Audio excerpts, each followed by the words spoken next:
This is an example of what happens when teeth have been missing for a long time, especially multiple teeth.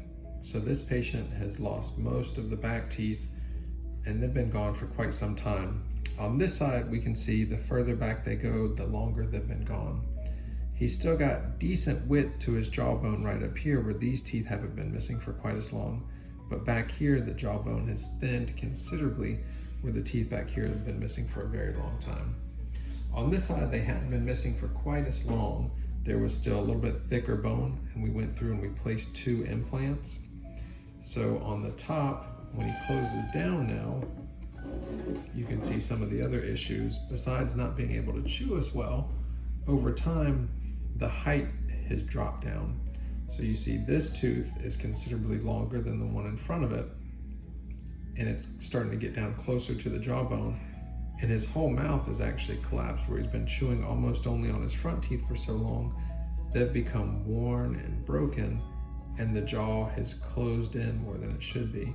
Originally, he would have been something very similar to this, where there was height for the lower teeth, and you can see that would be ideal.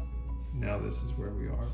So there's honestly not a ton of space to restore down here. Everything we put in is going to be kind of short. On this side, where things haven't been missing for as long, there's more height. So we were able to put in 2 implants, and we'll create an implant bridge that'll go over the top of these 2 abutments that are sticking up here.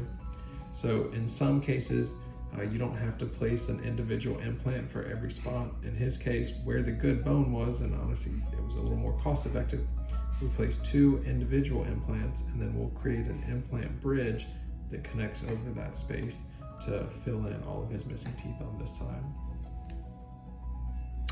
So in fact, in his case, since we didn't have any back teeth determining exactly where the teeth stop, we were concerned about getting the right height with his final bridge.